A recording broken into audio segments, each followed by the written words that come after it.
again. I'm just driving on my way to Winnipeg, and I'm just about to pass around Regina. We're not going through Regina, but I was just thinking about kind of the history of Regina and this region of the country, and I thought I'd share a little bit. So once again, we're going to be... I kind of mentioned some of this the other day when I was talking about the Canadian Pacific Railroad, and once again, those guys are going to show up again, because like it feels like every video I make where I talk about history, I say, and then the Canadian Pacific Railroad show up. Like, oh, the Canadian Pacific Railway showed up, and everything went wrong. So, like, again, this is one of those stories. It doesn't really talk about... I'm not really going to talk about the Canadian Pacific Railroad, but they're going to be mentioned. They're important, is what I was trying to say. So, Saskatchewan. Regina is the capital of Saskatchewan. It's the provincial capital. It's also... Regina in Latin translates to queen. And it was... and Regina was named... Regina's original name traditionally was called Pile of Bones. Anyways, but in the 1870s, it was just called Pile of Bones because Regina was where all the buffalo bones were piled and selling to the fur traders. Now that wasn't a very nice name, and so when the city was founded in 1883. They decided to rename the Pile of Bones to Regina, which in Latin translates to Queen. Regina is quite literally translates to the Queen City, because it is named in honor of Queen Victoria, who was the reigning monarch of Canada at the time. Emperor of Britain, or Emperor of India, Queen of Britain, same Victoria, grandmother of Europe. Yeah. Anyway, so the city was established, and around the same time, it was when the Royal Canadian Mounted Police. At that point, they were called the Canadian Northwestern Mounted Police, but that's where the RCMP was founded, and their training office was established in Regina at the same time. And to this day, if you want to be a member of the RCMP, you have to move to Regina to go to training there, like any other military base in the world, or police base in the world. But the Royal Canadian Mounted Police were established by the Canadian government to go into the West and they had a few different roles. One was to maintain good government over the territory. Their jurisdiction was where city police couldn't get to, because city police will do things in the city, but they don't have jurisdiction outside the city. So the RCMP were given jurisdiction over rural areas which wouldn't have their own police force, and to this day that still exists. The RCMP were also sent out to establish treaties with the First Nations communities. I mentioned previously that Saskatchewan is on Treaty 4 territory, and then in northern Saskatchewan it's Treaty 6. And so the RCMP were instrumental in helping to negotiate those treaties between the Crown of Canada and the Crown of Britain and Indigenous leadership. Now, they were instrumental in that process. And the third objective was to keep American whiskey settlers out, because Americans historically have a nasty habit of moving to a place and then taking over that place, waging a rebellion and declaring independence, and then immediately joining the United States. It happened in Texas. It happened in California. It happened in Oregon. They have a very nasty, long history of doing it. And there were American settlers moving north of the border to Canada. And the Canadian government was worried that they were about to do the same thing. So the RCMP was established, and so they are now trained in Regina, and they serve a very important role to this day, maintaining governance, and obviously their role has expanded and evolved over time. But now I'm just gonna go back to Regina specifically. Regina does have. It's a very interesting place. It's one of the murder capitals of Canada, but it's also a very nice looking city. Even though you stand a very good chance of getting stabbed or shot. It's like Chicago, I hear. But it's a very nice city. I've always had a pleasant experience every time I've passed through. But there is a couple of events surrounding the history of Regina that I would like to mention. Now, a few days, and there's a personage of very great interest. Now, I've mentioned a few times that Sir John A. Macdonald was the Prime Minister of Canada, and is also kind of the villain in history. He's certainly the villain in the story that I'm about to share. And that would be the story of Louis Riel. Louis Riel was a Métis leader, and is actually considered to be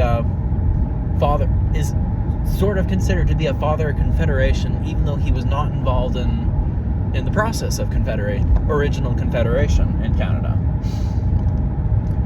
He was born. So I have to explain a little bit then about what a Métis person is. It sounds French because it is a French word. So a Métis person is a person who has Indigenous heritage as well as European heritage, and usually French. It would be usually French fur traders that came west to conduct business with Indigenous peoples here, and would have offspring with women out here. And the Métis people were heavily involved with the fur trade, kind of all the way from like the 18th century, leading into the 19th century, past the 19th century. The Métis fur traders were very involved because they had Indigenous heritage that allowed them to learn like traditional skills and traditional hunting techniques. And then they also had European heritage, which meant that they could interface with Europeans and act as a halfway point. Now, keep in mind, they had a foot in both worlds, but they were never truly part of either. They were rejected. Métis people were rejected by Indigenous peoples for not being fully Indigenous, and European Victorian settlers rejected Métis people for not being, for lack of better words, white. Again, this is Victorian England and Victorian Canada that we're talking about, 150 years ago. A very different time. But the Métis then eventually kind of developed their own subculture, which involved like mixtures of both, like traditional Scottish dances combined with French language and Indigenous culture. Like, so they just kind of developed their own unique subculture over the course of a couple centuries, which is very interesting to examine to this day. Now, and Louis Riel was a part of that culture. Now, in 1772, Sir John A. Macdonald purchased the Northwest Company, or the Hudson Bay Company and Rupert's Land. And so Louis Riel, and so these treaties were starting to be signed, and I believe it was during Treaty 2. Louis Riel, the Canadian government was signing Treaty 2 with the Indigenous leaders, and the Métis were left out of that. There was no provision for Métis people. And Louis Riel, being a leader of the Métis people, kind of said, hey, we need provisions for the Métis people. We also consider ourselves. They also considered themselves Indigenous, and the Canadian government rejected this. They're saying you're not of Indigenous heritage. You're not considered Indigenous because because you're also from Europe. You're descended from Europeans, and Indigenous peoples also rejected this because for similar reasons. You're not of our culture. You're not a sovereign nation, and you're going to hear this a lot. Like the idea of the homeland of the Métis, and that they consider themselves a nation as well, a nation of Métis people themselves, and you'll often hear that Treaty 4 is often called the homeland of the Métis. So Saskatchewan, parts of Alberta, parts of Manitoba. But in the mid 1770s, or 1870s, I should say, not 1770s, mid 1870s, Louis Riel actually wages a rebellion. It's the Métis, it's the Red River Rebellion, kind of surrounding Winnipeg, which is where we're traveling today. And this is why I'm bringing up Louis Riel, because he's such a instrumental figure in Canadian history during this time, in that he leads this rebellion against the Canadian government. He's not trying to establish his own country per se, but the reason he's fighting for this homeland of the Métis, this idea that the Métis also have a place within Confederation, and the government rejects this, and so he leads a rebellion. And eventually, the Canadian government doesn't really have an army at this point. We're a new country. We're still very reliant on the British. And the British don't really want to fight a rebellion that's not actually trying to rebel. So a settlement is sent out.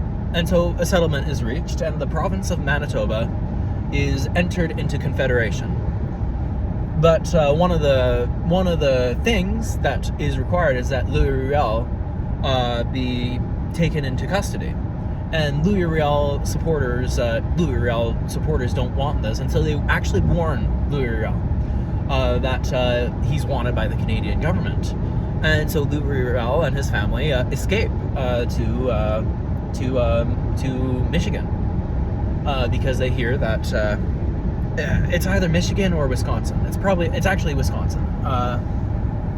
They escape though because they hear that he hears that he's wanted by the Canadian government, and he knows he's going to be executed because he led a rebellion against the Canadian government. So he goes down to the States and he becomes a school teacher. And about a decade goes by, and more treaties are being signed, and the Canadian government is now in Saskatchewan, and they're trying to work on integrating Saskatchewan, and one of the big sticking points is they're building the Canadian Pacific Railroad. Again, this is all integrated with each other, and it's amazing. Once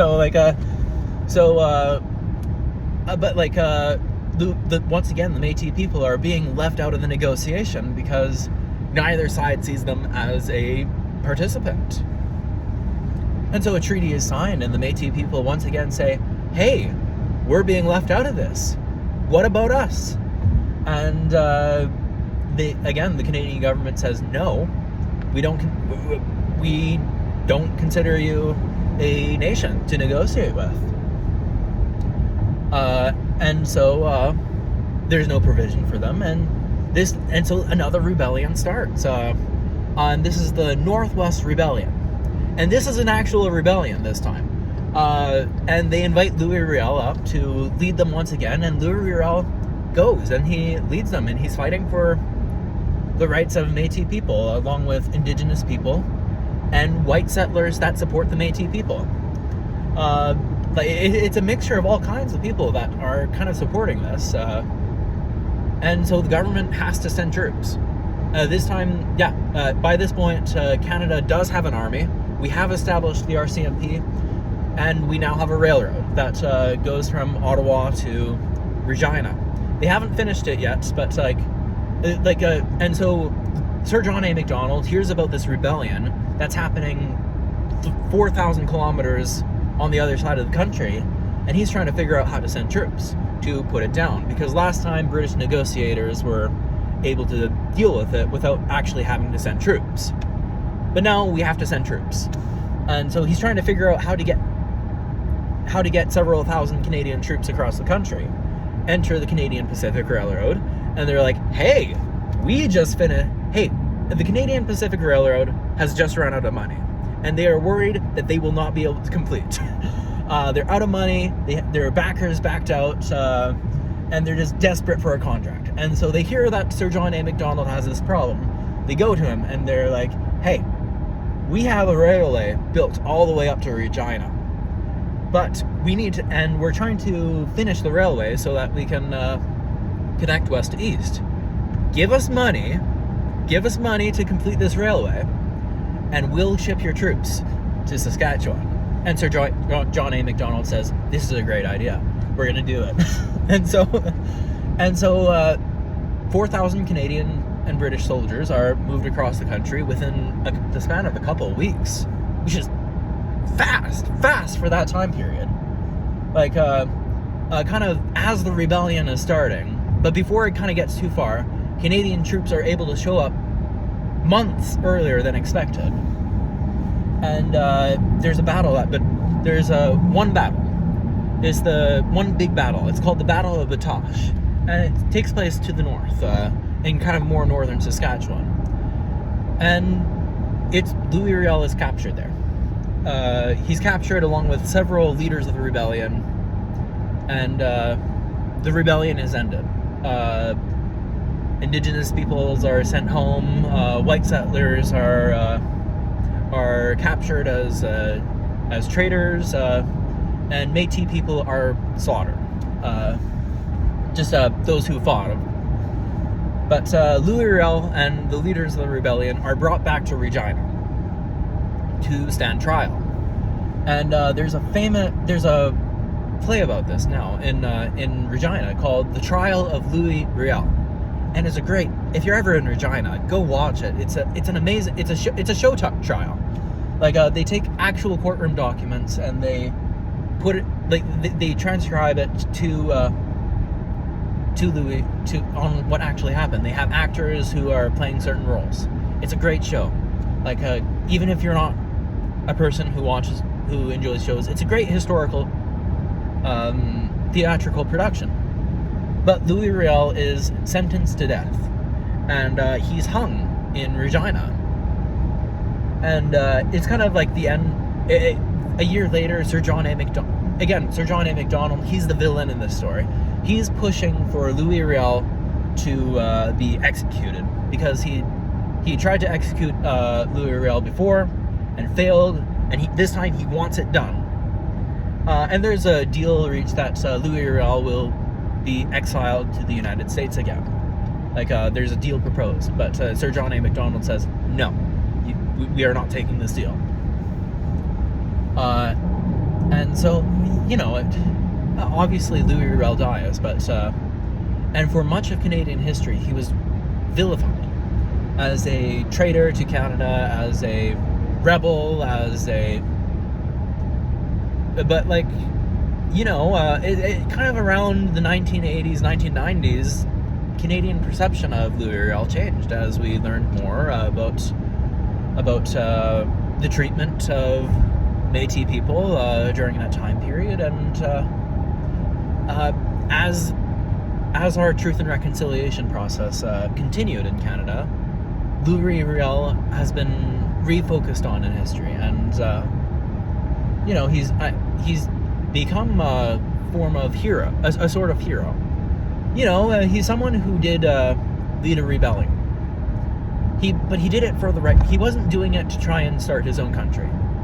He wasn't doing it to oppress people.